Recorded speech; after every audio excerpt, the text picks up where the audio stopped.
बिस्मिल्लाहिर्रहमानिर्रहीम। अस्सलाम वालेकुम। हम आपके गोश गुजार करते हैं कुछ नई इन्फॉर्मेशन जो बिल्कुल अप टू डेट है और आपको इंतज़ार भी है इस इन्फॉर्मेशन का, और वो है हज पॉलिसी 2025 की मंजूरी के हवाले से। क्योंकि जिन लोगों ने अभी आइंदा साल हज की सआदत हासिल करने के लिए प्लान कर रखा है, वो इस शिद्दत से इसका इंतज़ार कर रहे हैं। इसके मुतालिक कुछ नई इन्फॉर्मेशन आई, हम आपके साथ शेयर करते हैं। आप हमारे साथ रहिए, हमारे चैनल को सब्सक्राइब कर लें और बेल आइकन प्रेस कर दें ताकि आपको मालूमात हासिल होती रहे, नोटिफिकेशन भी मिलता रहे। बहुत शुक्रिया। अब चलते हैं इसकी तफसील की तरफ। रोज़नामा जंग के सीनियर तरीन रिपोर्टर राना गुलाम कादिर साहब की दी गई मालूमात के मुताबिक वफाकी काबीना से सर्कुलेशन के ज़रिए हज पॉलिसी मंजूर कराने के फ़ैसले को धक्का लगा है। यानी सरकारी पैकेज जो है वो 10,65,000 से 10,75,000 के दरमियान रखने की तजवीज़ है। हज पॉलिसी सर्कुलेशन के ज़रिए वफाकी काबीना से मंजूर कराने का फ़ैसला वापस ले लिया गया है। हमारे पाकिस्तान के वज़ीर आज़म जनाब शहबाज शरीफ साहब ने काबीना के इजलास में मंजूरी के लिए पेश करने की हिदायत की है। इससे पहले वज़ीर आज़म ने हज पॉलिसी की सर्कुलेशन के ज़रिए मंजूरी लेने की इजाज़त थी। यानी सर्कुलेशन के ज़रिए मंजूर हो जाने का मतलब ये था कि वफाकी काबीना ने मंजूरी दे दी है, लेकिन अब ये फ़ैसला वापस ले लिया गया है कि सर्कुलेशन मंजूरी देगा। अब डायरेक्ट ये पॉलिसी काबीना में पेश होगी और वहीं पर उस पर डिस्कशन होगी और मंजूरी दी जाएगी, या फिर उसमें कुछ चेंजेस लाई जाएंगी। अब हज पॉलिसी काबीना के आज आइंदा इजलास में पेश होगी। वफाकी वज़ीर अहद चीमा ने मौक़िफ़ इख्तियार किया है कि हज पॉलिसी पर किसी ने एतराज़ नहीं किया। जिन चीज़ों पर बहस की ज़रूरत होती है उन्हें काबीना इजलास में पेश करने की हिदायत है, और रिवायत भी यही है। इसी तनाजुर में उन्होंने सिर्फ हज पॉलिसी सर्कुलेशन से मंजूरी की बजाय वफाकी काबीना इजलास में पेश करने की तजवीज़ दी है। ज़राए का ये भी कहना है कि वज़ारत मज़हबी अमूर ने हज पॉलिसी तैयार करके वफाकी काबीना को भेज दी है, जिसके मुताबिक हज पैकेज 10,65,000 से 10,75,000 के दरमियान रखने की तजवीज़ है। हज कोटा के मुताबिक पाकिस्तान से 1,79,210 आज़मीन हज सआदत हासिल करेंगे हज की 2025 में, जबकि हज कोटा गवर्नमेंट और प्राइवेट हज स्कीम में 50% यानी 50% के तनासब से तकसीम होगा। हज पॉलिसी में स्पॉन्सरशिप स्कीम भी तजवीज़ की गई है। यानी इस मरतबा हज जो है वो स्पॉन्सरशिप स्कीम के तहत बैरून मुल्क से डॉलर की मद में रकम भेजकर हज किया जा सकता है, और इसको स्पॉन्सरशिप स्कीम कहते हैं। इसकी तफसील हम आपको बताएंगे। जो इस साल नए हुज्जाज कराम स्पॉन्सरशिप हज स्कीम के तहत जाना चाहते हैं, उसकी तफसील भी हम आपको बताएंगे कि उसकी बहुत सारी नई इन्फॉर्मेशन हज पॉलिसी में ही मेंशन होती है। तो जैसे ही पॉलिसी का ऐलान होगा हम आपको स्पॉन्सरशिप हज स्कीम के मतलब भी तफसील बताएंगे कि उसमें क्या क्या चेंजेस लाई गई हैं। जी, गवर्नमेंट स्कीम के तहत स्पॉन्सरशिप का कोटा 5,000 रखा गया है। ये एक बेहतरीन फ़ैसला है, क्योंकि पिछले साल स्पॉन्सरशिप में बहुत सारा कोटा रखा गया था और फिर उसको तब्दील नहीं किया गया।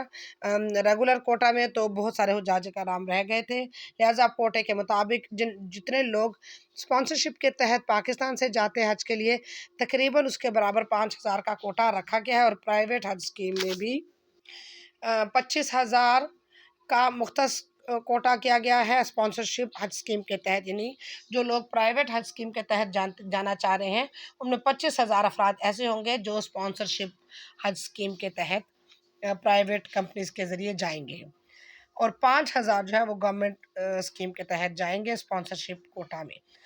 जबकि 1,000 कोटा हार्डशिप के लिए रखने की तजवीज़ है, और 300 अफराद का कोटा EOBI के तहत रजिस्टर्ड कम आमदनी वाले मज़दूरों के लिए तजवीज़ किया गया है। वो अफराद जो कि कम आमदनी वाले हैं, और वो EOBI गवर्नमेंट के जो इदारा है उसमें रजिस्टर्ड हैं, उनके लिए भी 300 अफराद का कोटा रखा गया है। ज़राए का ये भी कहना है कि आइंदा साल 2025 में तवील दौरानिया का हज 38 डेज़ से 42 डेज़ का होगा, यानी 38 से 42 दिनों का, और मुख्तसर दौरानिया का हज 20 से 25 रोज़ का होगा। आज़मीन हज के लिए सऊदी हुकूमत से मंजूर शुदा वैक्सीन लाजमी करार दी गई है। اس ویکسین میں انفلوئنزا اور گردن توڑ بخار، پولیو وغیرہ کی ہوتی ہے۔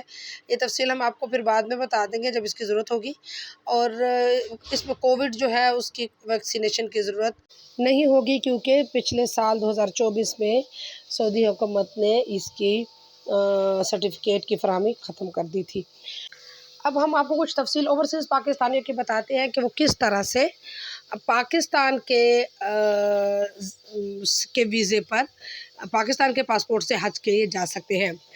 ایک تو پہلا یہ ہے کہ وہ صرف خود ہی نہیں بلکہ وہ اگر کسی کو بھی اپنے ساتھ لے کے جانا چاہیں، جن میں ان کے دوست، ان کے فیملی ممبرز، ان کے جاننے والے کوئی بھی جن کو اپنے ساتھ حج پہ لے جانا چاہیں، ان کی رقم بھی ڈالر کی مد میں وہ وہاں سے دنیا کے کسی بھی ملک سے بھجوا سکتے ہیں، اور وہ پھر اوورسیز پاکستانیوں کے کوٹے میں شامل ہو جائے گی۔ 5000 کا کوٹا اس دفعہ رکھا گیا ہے اوورسیز پاکستانیوں کے لیے، یعنی آپ اپنے پیسے بھی جمع کروائیں گے اور جن لوگوں کو آپ ساتھ لے کے پاکستان سے جا رہے ہیں ان کے لیے بھی پیسے بلکہ ڈالرز جمع کروائیں گے۔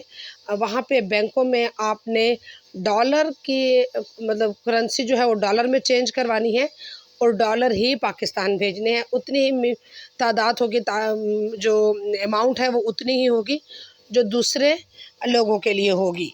آپ لوگوں کو یہ سہولت دی جاتی ہے کہ جو آخری فلائٹس ہوتی ہیں ان میں آپ کو کی بکنگ کی جاتی ہے، تاکہ آپ کے پاس چھٹیوں کی کمی ہوتی ہے، لہٰذا آپ آخری فلائٹس میں جائیں اور پھر جو ارلی فلائٹس ہے اس میں واپس آ جائیں۔ آپ نے پاکستان آ کے پاسپورٹ جمع کروانا ہوتا ہے اور پھر پاکستان سے آپ نے حج کے لیے جانا ہوتا ہے اپنی فیملی کے ساتھ، یا اکیلے بھی آپ جا سکتے ہیں۔